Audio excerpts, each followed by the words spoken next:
Falando de História.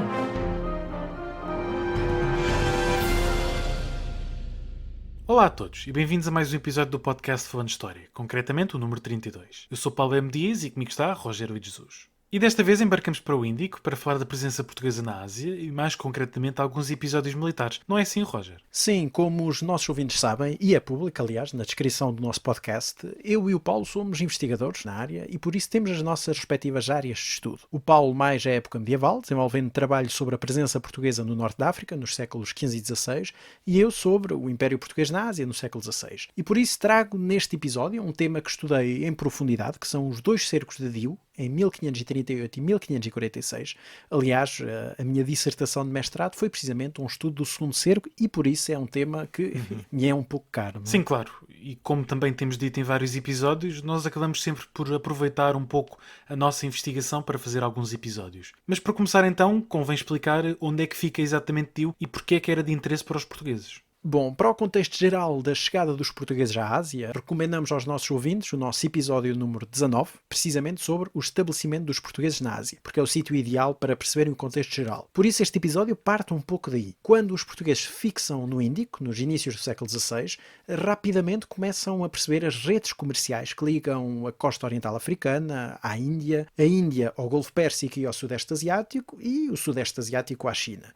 Portanto, isto é uma complexa rede na qual os portugueses têm de se meter, à força, claro. E isto implicava lidar com muitos potentados, muitos sultanatos, muitos reinos, muitas entidades políticas diferentes entre elas, mas com as quais os portugueses tinham de conseguir negociar. Ora, um dos que despertou rapidamente o interesse era o sultanato do Gujarat, no norte da Índia, que corresponde, mais ou menos, atualmente, ao estado indiano do Gujarat. Este era um estado riquíssimo e foi considerado pelos historiadores como uma das maiores potências económicas do Oceano Índico nos inícios do século XVI. Isto porque era autossuficiente em termos de produção agrícola e de indústria, sobretudo de panos, de tecidos, e porque tinha uma comunidade mercantil muito forte que se espalhava, lá está, desde a costa oriental africana até ao Sudeste Asiático. E então a cidade de Diu está situada neste sultanato do Gujarat. Exatamente. Diu é o nome de uma pequena ilha e de uma cidade localizada a sul da península de Kathiawar, na costa noroeste da Índia. E tinha importância naquele período por causa da localização. Era um dos únicos sítios da região com um bom porto, onde os navios se podiam abrigar dos ventos, e portanto passou a ser um ponto de paragem obrigatório para todos os navios que por ali passassem. O que quer dizer que tinha uma alfândega que, lá está, rendia muito. E, portanto, por causa desta riqueza, há interesse em conquistar Diu, como se fez com Goa, com Malaca ou Hormuz? Num primeiro momento, não. Em 1505, o primeiro vice-rei Dom Francisco de Almeida tem instruções para estabelecer relações cordiais com o sultanato do Gujarat, a ver se os portugueses passavam a ter algum papel no comércio dos tecidos, lá está, dos tecidos guzaratos, mas que não deu em grande coisa. Até porque nesse período o governador de Diu, chamado Malik Ayaz, tinha também uma posição ambígua e porque acabou por se aliar aos mamelucos a quando da expedição egípcia em 1506-1509. A famosa armada que acabou derrotada na Batalha de Diu, precisamente em 1509, é isso? Sim. Sobre isso basta lembrar que a chegada dos portugueses à Ásia criou logo, lá está, problemas aos mercadores muçulmanos e ao comércio que seguia pelo Mar Vermelho e pelo Golfo Pérsico para a Europa. Vemos isso, por exemplo, na oposição do Samorim de Calcute e na do próprio governador de Diu, Malik Ayaz. E por isso vão conseguir convencer o Império Mameluco do Egito a atuar e a enviar uma armada em 1506. Essa armada conseguiu derrotar uns navios portugueses em Shaul, em 1508, capitaneados por Dom Lourenço de Almeida, o filho do vice-rei, e isto porque apanharam os navios de surpresa quando estavam a carregar especiarias. Bom, isto acabou por ter um impacto tremendo, e depois disso as fustas egípcias, a fusta é um pequeno navio de vela e remo, essas fustas seguiram para Diu, onde ficaram a descansar. Ora, claro que a notícia não foi bem recebida pelo vice-rei, que jurou obviamente vingar a morte do filho. E este é um dos motivos pelos quais, quando Afonso de Albuquerque lhe apareceu a dizer que tinha ordens para o substituir, Dom Francisco de Almeida recusou entregar-lhe o poder porque estava a preparar uma armada punitiva. E tão punitiva que, quando se dirigia para Diu, atacou Dabul, um porto a norte de Goa, pertencente ao sultanato de Bijapur, e era um porto muito rico, mas que não tinha qualquer ligação com a frota egípcia, nem com o ataque a Shaul. Foi simplesmente um ataque para semear o terror contra uma população civil, não preparada, de onde temos descrições muito cruas sobre o que aconteceu. Lá está, a tal questão da violência como uma prática inerente a todo este processo de instalação dos portugueses em várias partes do mundo. Sim, sem dúvida alguma. Quando a armada chegou finalmente a Diu, conseguiu derrotar com relativa facilidade os navios egípcios que estavam ancorados na barra. Ou seja, do ponto de vista militar, há um uso muito eficaz da artilharia que consegue imediatamente afundar um navio só com um tiro, o que era algo bastante raro neste período, e depois disso conseguem abordar os navios, obtendo então uma vitória. Lá está, do ponto de vista tático, a batalha não tem nada de especial, não tem nada de por aí além, porque a frota inimiga estava já esgotada e porque Malik Ayaz acabou à última hora por lhe cortar o apoio e por isso também se viram abandonados em termos de reforços. A vitória foi muito importante porque mostrou ali, e depois nas notícias, lá está, que correram na região, que os portugueses tinham um poder marítimo destrutivo e que conseguia ter um alcance rápido e eficaz. E então, na sequência desta batalha que acabam por tomar Diu? Não, bem pelo contrário. O vice-rei consegue obter o compromisso de que Malik Ayaz não se metia em mais nada contra os portugueses e pronto, ficou assim mais ou menos resolvido. Já o seu sucessor, Afonso de Albuquerque, conseguiu negociar a criação de uma feitoria em Diu em 1513, mas que durou pouco tempo. E dada a riqueza da cidade, a construção de uma fortaleza começou a ser um dos objetivos da coroa portuguesa, bem assumido a partir sobretudo da década de 1520. E a partir da década de 1530, a conquista militar da cidade é mesmo um dos objetivos explícitos. E isso leva a vários ataques, alguns de grande escala, com alguns milhares de homens, mas todos falham, porque a cidade e a fortaleza que já lá existia estava na ponta da ilha, assente numa fortificação natural de rochas e dificultava muitas operações. Por ironia do destino, os portugueses não vão conseguir tomar Diu pela força, mas sim pela diplomacia. E em que medida? Bom, depois destas muitas tentativas falhadas, quer ataques à cidade, quer à região, numa política de terra queimada, de destruição de lugares na costa, o sultanato do Guzarat vai ser atacado a norte pela expansão mogol e não conseguindo gerir com sucesso as duas frentes, ou seja, a norte contra os mogóis e a sul contra os portugueses na costa, vai acabar por negociar a entrega de algumas cidades. Primeiro Bassaim, em 1534, que viria a ser uma das maiores e mais importantes fortalezas na Índia, até ao século XVIII, e em 1535 acaba por finalmente entregar Diu, assinando um, como aparece na documentação, contrato, concerto e assento de paz, lá está, a 25 de outubro desse ano, de 1535, assinado então entre Nuno da Cunha, o governador português, e o enviado do sultão Bahadur. E este contrato, concerto e assento de paz acaba por resolver a questão da guerra com o Guzarat? Resolve, mas só temporariamente, porque o sultão arrependeu-se rapidamente do que tinha feito. Isso leva a um clima de grande instabilidade nas relações entre o Guzarat e o Estado da Índia. Isto tudo vai levar a um encontro, hoje diríamos uma cimeira, não é? Entre Nuno da Cunha e o próprio sultão, em Diu, em 1537. Só que a coisa correu muito mal e o sultão acabou por morrer num contexto ainda dúbio. Algumas fontes indicam que foi assassinado pelos portugueses, outras que foi um acidente, e ao certo nunca saberemos. Mas o que é certo é que os portugueses tinham interesses muito claros nesta morte, até porque acabaram por apoiar um pretendente ao trono que lhes era favorável. Só que isso também não correu como previam, e este sultão acabou por ser substituído por um familiar, um sobrinho de Bahadur, que viria então a ser o sultão Mahmud III do Guzarat. E então isto que vai dar início ao primeiro cerco de Diu, de 1538? Sim, é esta morte do sultão que vai acabar por influenciar diretamente os acontecimentos. Ora, temos em jogo duas peças de que ainda não falei. Uma delas é Koch Sofar, ou Khwaja Safar, um albanês renegado que entrou ao serviço dos otomanos e acabou por ir parar ao Guzarat,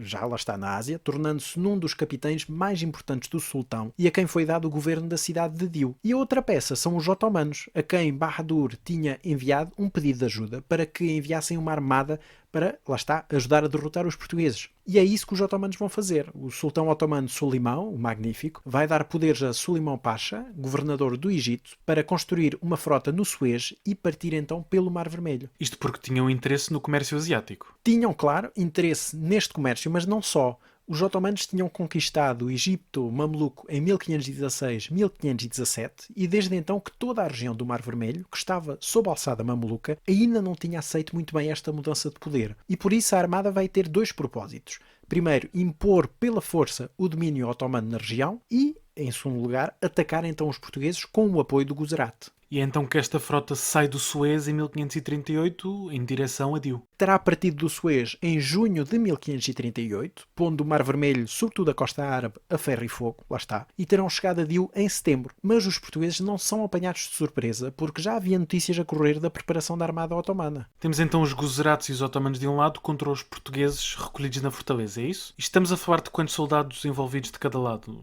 Quer dizer, isto aproximadamente, claro. Sim, os portugueses estão na fortaleza, que tinha sido construída em cima da fortaleza local logo a partir de 1535, quando a cidade foi entregue. Desse lado estariam entre 600 a 700 portugueses e as fontes dizem-nos ainda que cerca de 200 não estavam aptos a combater, ou seja, estamos a falar de mulheres, ou velhos, ou crianças, ou enfim, pessoas com algum problema, lá está, ou seja, temos que reduzir isso. Do lado otomano, que era o mais importante e aquele que ia liderar o cerco, a armada era composta por cerca de 60 a 76 velas, sobretudo galés, e os números apontados são cerca de 6.000 homens, fora os remadores e toda a tripulação por si, que faria subir o número facilmente para 10.000. Mas é preciso ter noção que não são 6.000 homens em combate direto, até porque a frente da fortaleza é pequena para ter tantos homens. Por isso os ataques são com efetivos, claro, mais reduzidos. Mas a título de curiosidade, diga-se que uma crónica otomana daquele período diz que eram tantos os soldados que, e cito, encobririam o disco do sol no meio do céu. Fim de citação. E que eram tantos mantimentos que, diz a crónica, encheriam planícies. Portanto, isto dá-nos bem a ideia, sobretudo, da desproporção das forças. E então como é que se dá este cerco? Acaba por ser um ataque simples e direto à fortaleza? Em primeiro lugar, os otomanos vão atacar e tomar um pequeno forte português que estava em terra firme, porque Diu, como eu disse inicialmente, fica numa ilha. E, portanto, tomam esse pequeno forte do outro lado do rio e, a partir daí, tentam negociar com os portugueses a entrega da cidade, ameaçando, lá está, a destruição total. E é nesta negociação que temos uma descrição muito caricata, mas certamente fictícia. Estás a falar daquela troca de insultos narrada por Gaspar Correia. Sim, exatamente. O cronista Gaspar Correia conta-nos que Sulimão Pacha terá enviado uma carta a dar conta de quantos eram e que era impossível derrotá-los.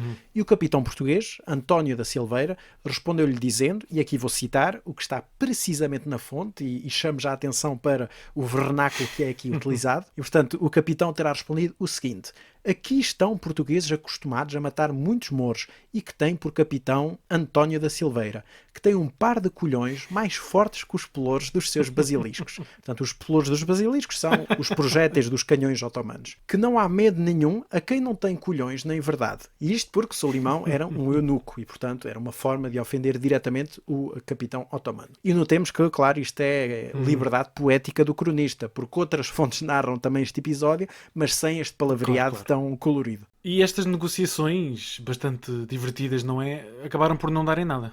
Não, e isso levou a que os otomanos começassem a bombardear fortemente a fortaleza e a atacá-la por meios de escadas, portanto, para subir as muralhas. Sucessivas vagas de assaltos, que são todas repelidas pelos portugueses, que usam espingardas e panelas de pólvora, que são uns recipientes de barro, uma espécie de granadas artesanais, portanto, recipientes de barro, enchidos com pólvora e depois com um morrão a arder e que são atirados e que acabam por ter um efeito, lá está, rebentam ou acabam por queimar tudo o que está à sua volta. E que, através de todos estes estratagemas, conseguem empurrar sempre o adversário. Os últimos assaltos à fortaleza dão-se entre 30 de outubro e 4 de novembro, com 3 grandes ataques, mas que não conseguem derrotar os portugueses. E isso vai acabar por esgotar os soldados otomanos e os mantimentos. Então, mas como é que isto acontece? Não tinha o apoio local do Sultanato do Guzerat?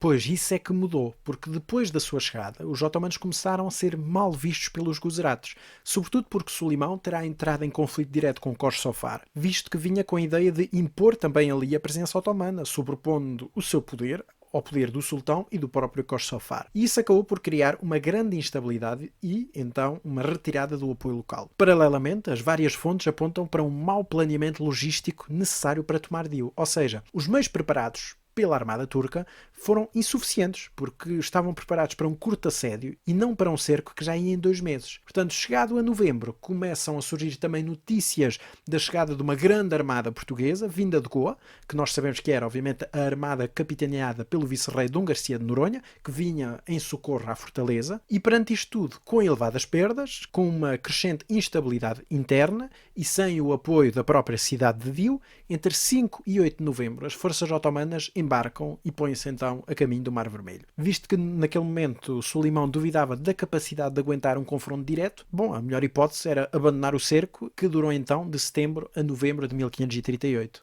E isto significa que este acontecimento acaba por ser uma vitória portuguesa. Bem, é uma vitória porque aguentaram o cerco em condições extremas.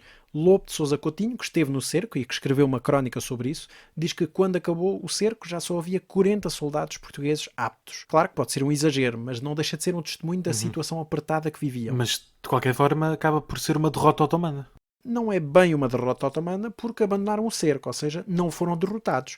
E porque o outro objetivo da expedição, que era pacificar o Mar Vermelho, digamos assim, foi conseguido com muito êxito. E por isso é que quando o capitão otomano regressou a Istambul, levando várias cabeças de portugueses que tinham morto no cerco, o sultão Solimão ficou bastante satisfeito com a operação. Tendo em conta que a fortaleza portuguesa de Diu acabou então por aguentar este cerco de 1538, isto quer dizer que o interesse económico dos guzeratos pela cidade se manteve e acabou por conduzir a outro cerco anos mais tarde, em 1546. Ou seja, estas duas operações acabam por estar relacionadas? Sim, completamente. Depois desta tentativa falhada, em 1538, Coche Sofar vai começar imediatamente a planear um novo ataque, o que vai demorar muitos anos, acumulando armas, munições e contratando mercenários, sobretudo na Península Arábica, e até veteranos e engenheiros romanos da conquista de Rhodes, em 1522, entre outros. E acaba então por cercar novamente a fortaleza, em abril de 1546, que é então o chamado segundo cerco de Diu. Mas apanhou os portugueses de surpresa ou também já estavam a contar com esta nova ofensiva? Um pouco dos dois, porque temos cartas do capitão de Diu, Dom João de Mascarenhas, quer para o rei, Dom João III, quer para o governador, Dom João de Castro,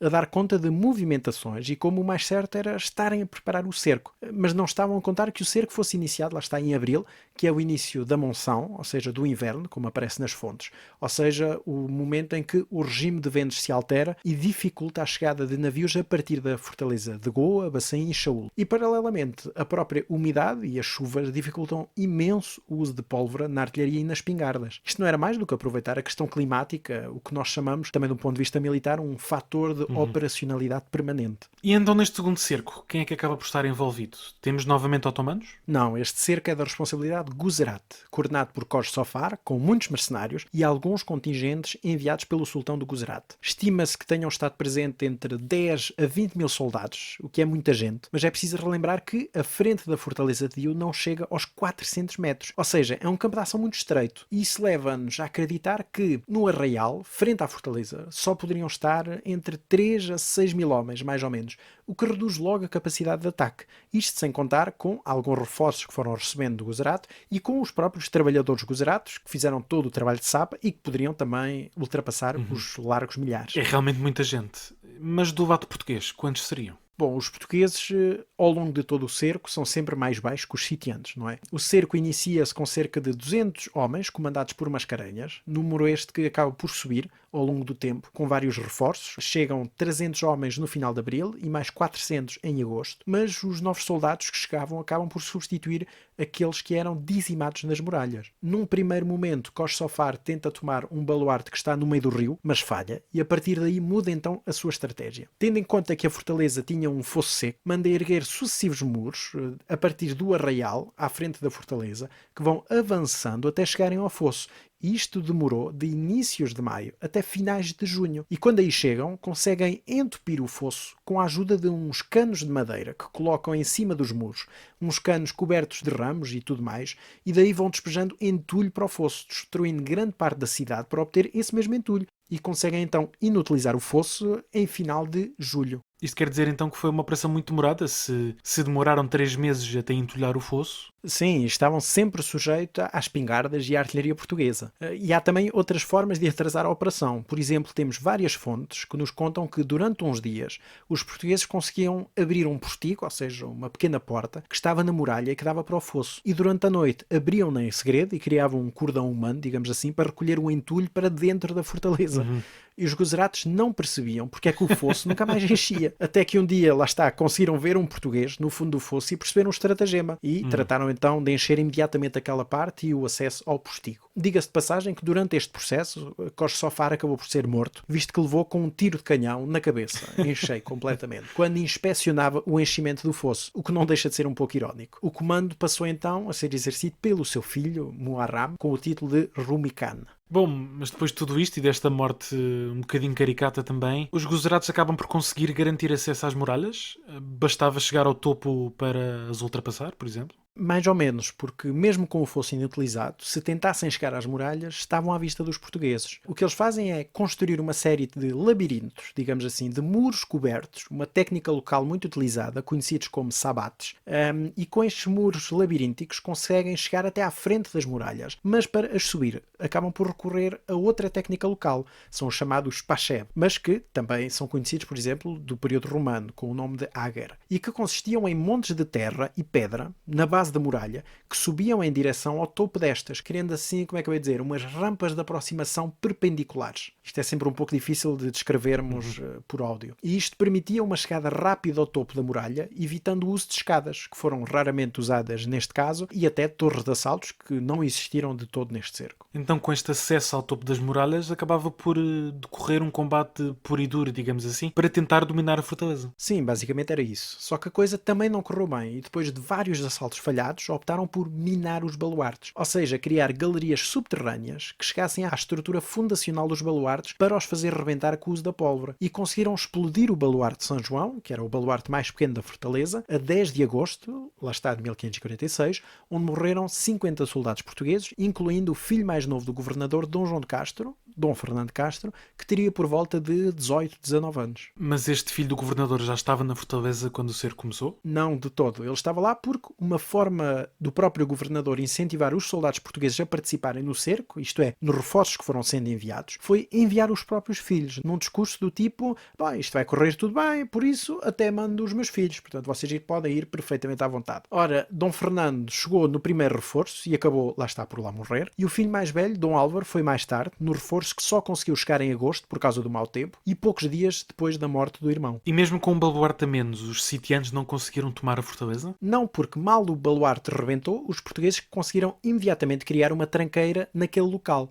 impedindo a entrada do inimigo. Isto com a ajuda dos padres, das mulheres, de toda a gente, porque naquele momento o que estava em causa era a salvação de cada um, não estava qualquer ideia patriótica de defesa de uma fortaleza portuguesa. Ali neste momento era mesmo o salve-se quem puder. E isto valeu-lhes muito porque conseguiram realmente impedir os ataques seguintes. E com a chegada do novo reforço a coisa começou a equilibrar. E em setembro, com o tempo também a melhorar, porque estamos próximos do fim da monção, começam também a chegar mais reforços. E aí o plano inicial Guzerate, o de tomar a fortaleza durante a monção, cai completamente por terra. Mas acabam por não abandonar o cerco como os otomanos. Não, bem pelo contrário. Fincaram pé até que o próprio governador chegou no início de novembro com uma armada de 25 fustas e caturos, ou seja, navios pequenos de vela e remo, 3 galeões e cerca de 1500 homens de armas. E esta armada chegava pronta para dar batalha. E foi o que acabou por acontecer na manhã do dia 10 de novembro. E acabou por ser um desembarque saído de combate, ou seja, uma operação anfíbia tão típica das operações portuguesas desta época? Não, pelo contrário. Visto que os portugueses naquele momento eram cerca de 2000 soldados e continuavam em inferioridade, optaram por simular, no dia 9, que iam desembarcar numa certa zona da cidade. Para isso bombardearam aquela zona durante todo o dia, com 3 caravelas, como se estivessem, lá está, a limpar aquela zona para facilitar o desembarque, não é? No dia da batalha. Enquanto isso, durante a noite, os soldados portugueses desembarcaram dentro da fortaleza em segredo, sem os gozerados se aperceberem. Por isso os sitiantes acabaram por posicionar os seus homens na cidade, à espera, lá está, do dito desembarque, e o que os portugueses fizeram foi atacar pelo flanco, ou seja, pelo lado, saindo de surpresa pela fortaleza. As fontes até dizem que o governador português, Dom João de Castro, mandou arrancar as portas da fortaleza para mostrar aos seus próprios homens que ou ganhavam ali, ou então, não havia por onde fugir. E este estratagema acabou por funcionar? Sim, funcionou perfeitamente. O ataque pela fortaleza não era esperado, o que levou a que os portugueses conseguissem entrar no arraial com grande velocidade e semear a confusão. Como foram apanhados desprevenidos, o comando Guzerate não conseguiu reagir a tempo e os sitiantes começaram a fugir por todo o lado. E foi foi o que os levou a ser completamente chacinados. Eles e todos os que foram apanhados na cidade, entendidos, digamos assim, como colaboracionistas. E daí temos descrições horrorosas e arrepiantes na matança. Leonardo Nunes, um soldado que esteve no cerco e que escreveu uma crónica sobre isso, diz que, e cito, semearam os campos de corpos mortos e as ribeiras do rio. Portanto, já nos dá um pouco a ideia do que foi. E Dom João de Castro acabou por ter a sorte do seu lado, já que a desproporção de forças era bastante considerável. Sim, quer na batalha, quer durante o cerco em si. É preciso notar que o que lhe valeu foi ter conseguido enviar frequentemente navios com reforços, quer humanos, quer de mantimentos, lá está durante o cerco, apesar das muitas dificuldades. Mas teve ainda mais dificuldades de recrutamento. Por isso é que mandou os filhos para incentivar os fidalgos a participarem, mas não foi suficiente, porque a partir de julho, agosto, muitos começaram a perceber que a situação não estava a correr bem e por isso não se iam oferecer para morrer simplesmente numa fortaleza sitiada, não é? Se era para isso, ficavam onde estavam. Por isso, aliás, é que a armada capitaneada por ele demorou tanto tempo a ser preparada, porque estava à espera de navios e de homens, que só conseguiu reunir em setembro, quando então partiu para Dio. E olhando então para estes dois cercos, assim numa visão um pouco mais panorâmica, que conclusões é que podemos tirar sobre estas duas operações militares? A primeira é que, apesar da ideia de que ainda se tem muito da superioridade portuguesa na Ásia, este cerco mostra que isso claramente não era assim. O segundo cerco, mais do que o primeiro, porque esse foi mais curto, mostrou ser muito renhido e deu-se entre partes que, do ponto de vista militar, rivalizavam e estavam praticamente ao mesmo nível. Ninguém esperou que fossem favas contadas, que estivesse tudo decidido, e até a própria decisão de dar batalha, no caso da batalha do segundo cerco, é muito arrojada, porque não era certo que funcionasse. E tudo isto levou a que, claro, se invocassem fatores de ajuda divina, de Deus, de Nossa Senhora e tudo mais, para justificar, do ponto de vista religioso e ideológico, a vitória na batalha do segundo cerco de Dio e também no primeiro cerco. Sem esquecer a célebre alteração da data da batalha, do segundo cerco. Sim, muitos autores alteraram a data da batalha de 10 de novembro para 11 de novembro para acolar ao dia de São Martinho. Mas sobre isso já falámos na miscelânea histórica número 12 do nosso podcast e por isso quem tiver curiosidade pode ir ouvir essa miscelânea para saber um pouco mais sobre isso, sobre essa alteração. E para concluir, estes cercos de Dio acabaram então por ganhar uma certa fama nacional e internacional. Sim, lá está a fama no contexto português, mas também europeu. Houve missas rezadas em Roma, a lembrar estas vitórias portuguesas nos dois cercos. Damião de Góis escreveu 2 obras em latim sobre isso. O humanista Diogo de Teive também escreveu um relato do segundo cerco em latim, que foi muito divulgado. Jerónimo Corte Real publicou um poema épico em português sobre o cerco, publicado em 1576, e foram ainda publicadas obras em francês e em italiano sobre isso. Foram cercos que tiveram fama dentro do contexto europeu e cristão, visto que também foram entendidos como uma vitória da cristandade face a inimigos muçulmanos. E por isso também lá está, marcaram o imaginário português daquele período e dos séculos seguintes, porque os cercos de Dio foram sempre lembrados, lá está, como esta ideia então da grandiosidade,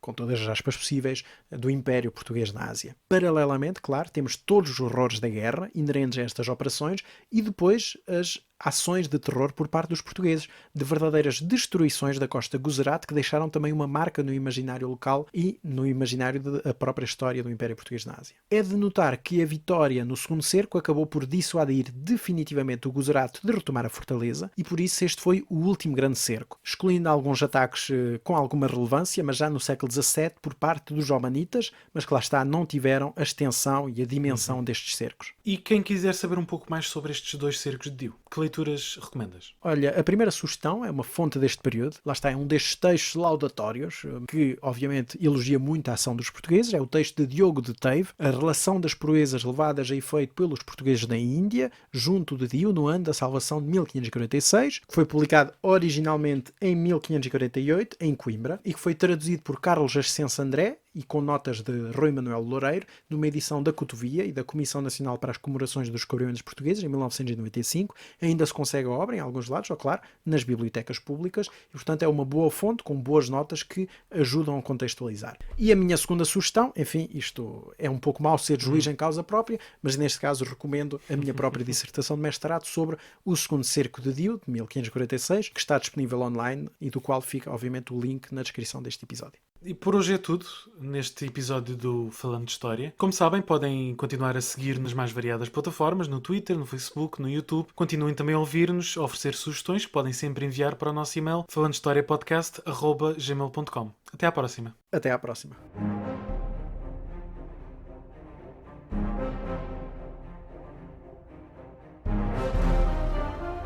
Falando de História.